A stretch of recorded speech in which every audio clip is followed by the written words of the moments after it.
sahaja, iaitu yang pertama wajib pada syarak. Gapo dia wajib syarak ni? Muslimat tolong jawab. Wajib syarak ni gapo nama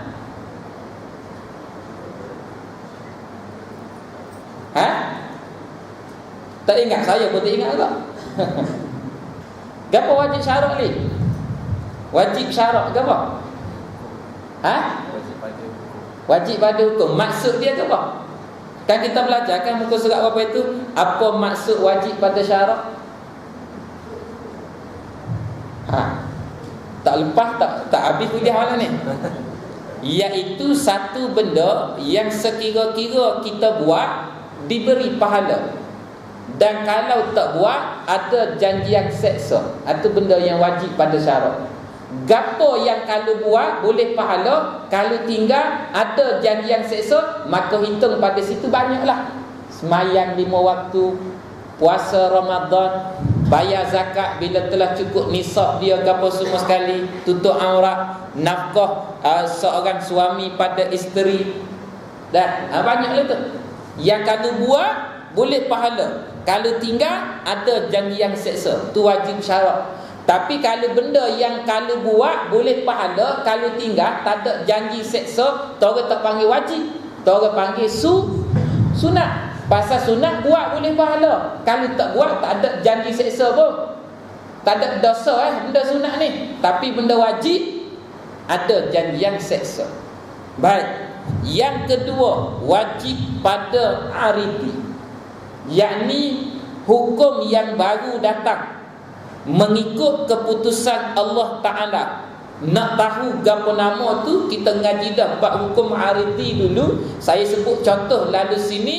Setiap daripada yang bernyawa wajib mati. Pasal apa? Allah yang bagi keputusan yang hidup pasti mati. Walaupun Allah boleh tak nak mematikan makhluk yang hidup, tapi sebab ikut pada janjian dia dalam Quran, kullu nafsin za'iqatul maut, maka yang bernyawa wajib mati. Orang panggil wajib apa tu? Wajib aridi. Tak boleh nak kata wajib syarak, sebab wajib syarak tu maksud dia lain. Wajib syarak ni kalau buat boleh pahala, tinggal berdosa, kalau mati boleh pahala, kan? Jadi dia bukan wajib syarak, sebab syarak dia berkait dengan hukum. Dan wajib aridi ni dia berkait dengan benda yang Allah Ta'ala putuskan. Setiap yang hidup pasti mati, yang mati wajib bangkit hidup semula. Tu. Baik, habis. Yang ketiga, wajib pada adat. Gapo wajib adat ni? Benda yang pada kebiasaan memang berlaku macam tu. Bila kata makan, wajib kenyang. Orang panggil wajib apa tu? Wajib syarak tak? Panggil wajib adat. Pada kebiasaan bila kata makan, sah kenyang. Dan yang keempat, wajib pada akal. Hak ngaji atas tu. Demikian juga dia kata perkataan mustahil, iaitu 3. Mustahil 3. Pasal apa 3? Pasal dia tak ada mustahil pada syarak. Lawan kepada wajib pada syarak adalah haram pada syarak, bukan mustahil. Baik.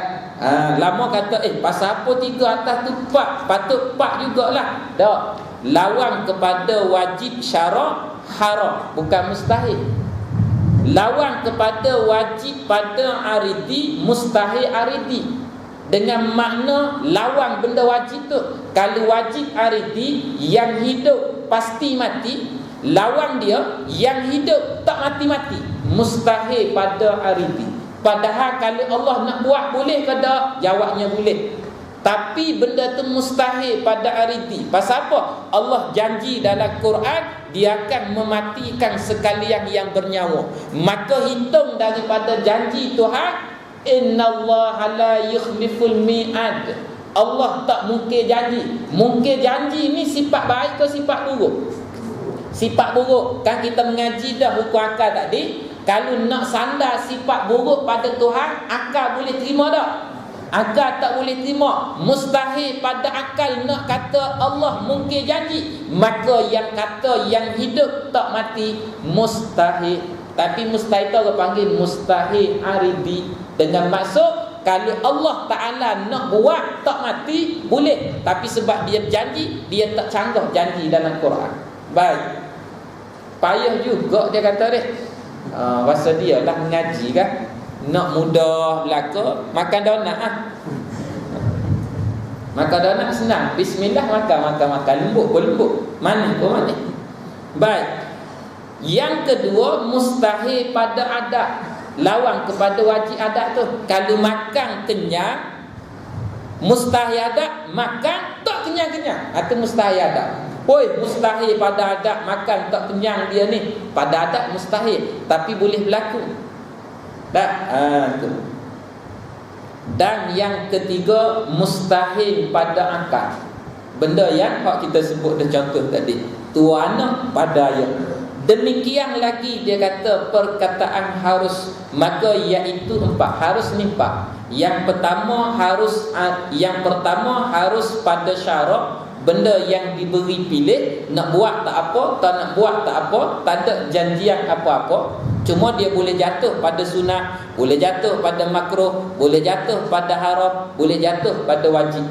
Yang kedua harus pada aridi, harus Allah Ta'ala mempercepatkan kematian seseorang, memperlambatkan kematian seseorang, harus bagi Allah. Walhasil pada makhluk kita tak tahu umur kita ni banyak mana, berdoalah pada Allah. Setengah daripada doa yang diajar oleh guru kami, Allahumma tawwil a'marana, ya Allah tolong panjangkan umur kami di dalam kebaikan.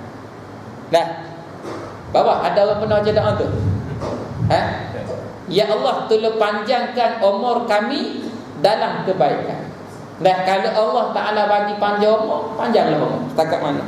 Ambil pula amalan pada hadis, siapa yang memanjangkan silaturahim, siapa yang bersedekah, maka panjang umur dia. Dan ambil amalan pada situ, kita buat je lah, hubung silaturahim, banyakkan sedekah. Cuma banyak mana umur Tuhan bagi kita, wallahu a'lam, tapi harus bagi Allah. Dan kemudian disebut harus pada adab dan harus pada akal. Maka tiap-tiap satu daripada yang tersebut berlainan-lainan maknanya. Hendaklah mengambil perhatian kamu pada huraian yang telah lalu. Ngaji belakang dah. Huraian yang kelima, pada menyatakan ilmu usuluddin. Usulun satu kalimah, ad-din satu kalimah, gabung dua tu jadi satu kalimah lain, iaitu usuluddin. Gapo maksud usuluddin? Usul maksud dia akar, ataupun umbi, ataupun asas, ataupun tunjang, ataupun dasar. Ad-din maksud dia gapo? Agama. Gabung dua ni, huraian yang kelima pada menyatakan ilmu yang membicarakan perkara yang asas dalam agama, yang dasar dalam agama, yang menjadi umbi agama, yang menjadi akar agama. Itulah maksud pada usuluddin. Itu dia. Baik, bermula disebut perkataan, permulaan dan umbi ataupun asas bagi segala perkara yang dituntut, yang diminta. Dituntut tu diminta atas tiap-tiap mukallaf, sama ada laki-laki maupun perempuan, sebagai satu tuntutan yang putus, sebagai satu benda yang diminta dengan kuat, yang dinamakan dia tuntutan yang putus dengan tuntutan fardu ain, yakni wajib atas tiap-tiap orang yang sudah mukallaf baik laki-laki, baik perempuan, gapo nama, barulah dia sebut ialah. Panjang dalam kitab ni.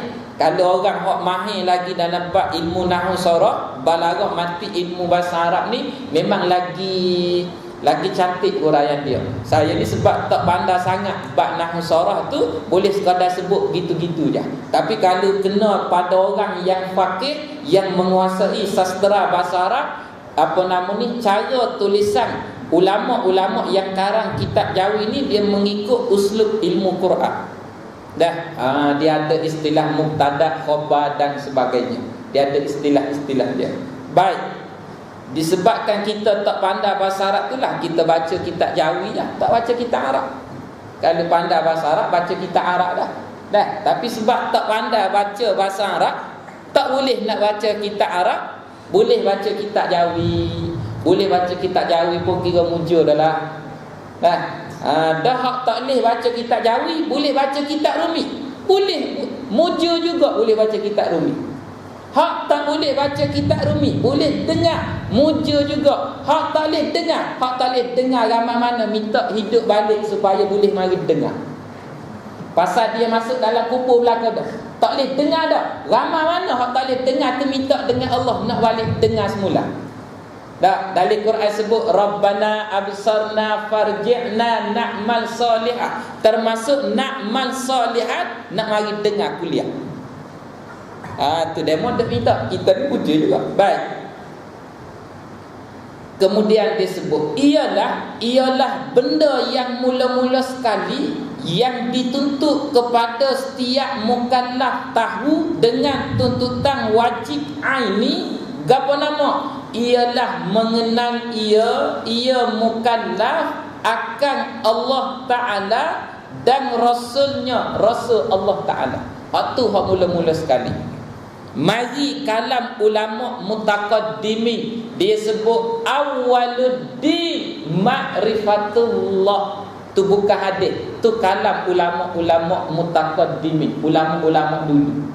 Hasil daripada kefahaman mereka pada agama, mereka sebut mula-mula sekali dalam agama ni kenal Tuhan dulu. Pasal duk buat ibadat, duk ta'abbud, duk sembah dia ni, persembahkan apa yang kita sembah pada siapa kalau kita tak kenal Tuhan. Saya buat contoh, buat misal, kita nak hantar satu kiriman pos, pada benda yang kita nak kirim tu tak ada alamat penerima, tak siapa barang tu. Walau dibungkus dengan bungkusan yang cantik, walau diletak dengan stem yang mahal, walau menggunakan perkhidmatan yang paling cemerlang, gemilang dan terbilang, tapi naik tu juga. Itulah Citylink ke, Polaju ke, apa lagi, Gdex ke, macam-macam hak sekarang ni tu dak hak dari segi penghantaran. Guna perkhidmatan yang paling canggih, stem mahal, bungkus cantik, tapi alamat penerima tak ada, tak siapa. Alamat penerima itulah dengan maksud kita nak hantar semayang, nak hantar puasa, nak hantar sedekah, nak hantar baca Quran, nak hantar zikir, nak hantar selawat, nak hantar pada Allah. Allah yang nak terima amalan kita. Kalau Allah tak kenal, maka tak membawa kepada sah amalan.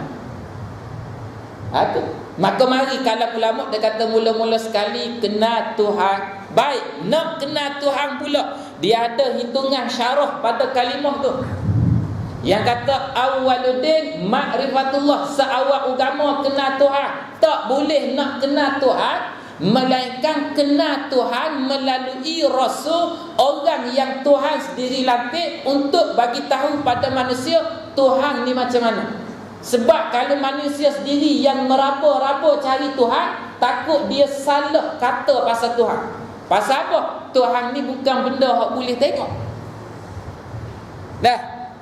Jadi mari Rasul pun sebut Allah ni macam mana. Innallaha ala kulli syai'in qadir, innallaha alimun hakim, innallah, macam-macam sebut tentang sifat-sifat Allah. Maka kata kenal Allah melalui Rasul. Dan kita umat akhir zaman yang hidup di zaman yang tak ada Nabi, tak ada Rasul. Sahabat dulu tak apa, sebab duduk sekali dengan Rasul. Rasul cerita berkait dengan Allah. Turun pula ayat-ayat Quran, ayat-ayat tauhid. Umpamanya surah Al-Ikhlas, Qul huwallahu ahad. Kata wahai Muhammad, Allah ni satu, Allahus samad, dia yang paling kaya, tak ada yang terkaya melainkan dia. Lam yalid wa lam yulad, dia tidak beranak dan tidak ada pak, tidak ada mak, tidak ada anak. Dia tunggal seorang-seorang dia.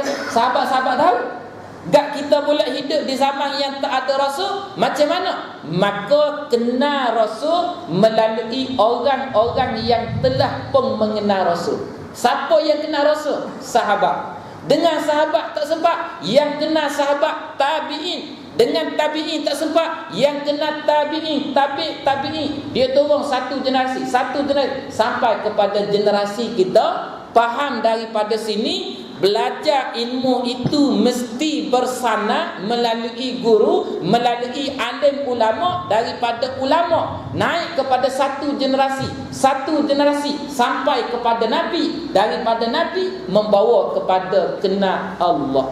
Itulah maksud kepada kalimah awwaluddin ma'rifatullah. Kalau kata mula-mula sekali dalam agama kenal Allah, dia mula-mula sekali mesti kenal ulama. Dan sebab ulama lah yang membawa kita kepada kenal Rasul, dan Rasul membawa kita kepada kenal Allah. Itu turutan dia. Mari kaedah fiqh disebut lil wasaili hukmul maqasid. Sabit bagi satu-satu anak tangga untuk capai kepada maqasid, kepada tujuan. Dengan maksud kalau tujuan itu wajib, anak tangga di bawah juga yang menyampaikan kepada wajib juga menjadi wajib. Kenal Allah wajib. Tak dapat kenal Allah melainkan kenal Rasul dahulu, maka wajib kenal Rasul. Nak kenal Rasul tak dapat, mesti melalui belajar dengan ulama. Belajar dengan ulama hukum dia wajib. Pasal apa? Sebab belajar dengan ulama adalah satu anak tangga membawa kepada kenal Tuhan. Itu dari segi dalil. Kalau kata tujuan dia haram, anak tangga di bawah juga menjadi haram. Noreh getah boleh, tapi dia menoreh getah tu dia niat hasil daripada duit menoreh, dia nak guna untuk judi, tikam nombor ekor, nak buat maksiat, langgang pelacur dan sebagainya, beli arak gapo, maka asal menoreh getah tu jadi haram. Tapi kalau masa dia menoreh getah tu, dia tak ada mikir pun daripada duit menoreh ni nak guna buat judi, nak guna beli arak, nak guna beli dadah. Dia cuma menoreh getah tu, dia kata ada duit nak guna beli kelengkapan, maka menoreh getah dia tu tak apa, jatuh halal. Lepas daripada dapat duit menoreh getah tu, barulah dia pun terlitak, duit banyak ni, aku nak beli arak aku nak beli dadah lah. Situ baru pula jatuh hukum haram. Tapi kalau daripada awal lagi, noreh getah tu tujuan ke apa? Tujuan dia dapat duit nak judi, noreh getah tu jadi haram. Pasal apa? Tangga yang bawa pada haram, tangga tu jadi haram. Dah, tu dia. Habis itu. Dan dikehendaki dengan mengenal itu, mengetahui. Sebut kata kenal tu, yang kata kenal Allah, kenal Rasul. Sebut kata kenal itu yakni mengetahui serta mengaku putus di dalam hati tiap-tiap mukallaf dengan tentu sungguh. Hak tentu sungguh ni tuan-tuan buat garisan, hak kita ngaji muka surat 12, iaitu benda yang wajib pada akal. Kan kita kata benda yang wajib pada akal ni benda yang sungguh. Contoh, tuayah pada anak. Tuayah pada anak sungguh ke tak sungguh? Sungguh. Sungguh itulah. Jadi sebagaimana akal kita memutuskan sungguh tuayah pada anak, dengan maksud keyakinan kita terhadap tuayah pada anak, tak ada orang boleh ubah. Begitu juga kita mesti berkeyakinan bahawasanya dengan kata sungguh pada Allah, Gapo? Segala perkara yang wajib bagi Tuhan. Yang kata kena Tuhan ni, nombor satu adalah wajib meyakini segala sifat yang wajib bagi Tuhan. Perkara yang wajib tu, perkara tu dengan maksud sifat. Dah. Jadi kalau baca situ fahamlah, yang kata tiap-tiap mukallaf dengan tentu sungguh segala perkara tu dengan maksud sifat yang wajib bagi Allah Ta'ala. Dan tentu tidak pun buat garisan. Hak kita ngaji muka surat 12, orang panggil benda yang tak sungguh, yang mustahil pada akal, benda yang akal tak boleh terima. Gapo dia? Segala perkara yang mustahil. Perkara tu sifat, yakni akal tak boleh terima segala sifat yang mustahil bagi Allah. Dan yang ketiga dia kata, dan segala yang harus, yakni pada perbahasan muka surat 12 kita belajar pasal harus pada akal, benda yang akal boleh terima, iaitu sifat yang harus bagi Allah. Jadi sebut kata kena Tuhan di sini ni tiga. Dah. Yang pertama bila kata kena Allah, kena sifat yang wajib bagi Allah. Yang kedua, kena sifat yang mustahil bagi Allah. Dan yang ketiga, kena sifat yang harus bagi Allah. Atas jalan umum gitu dulu. Dah. Berapa banyak yang kata sifat wajib bagi Allah tu? Saya sebut tadi muka surat 13, dia akan sebut bawah. Tak sempat kita masuk bawah. Tapi saya sebut atas jalan umum, yang kata segala sifat yang wajib bagi Allah ni terlalu banyak. Tidak ada siapa-siapa yang boleh hitung melainkan Allah sendiri yang tahu. Tetapi yang dihurai disebut di dalam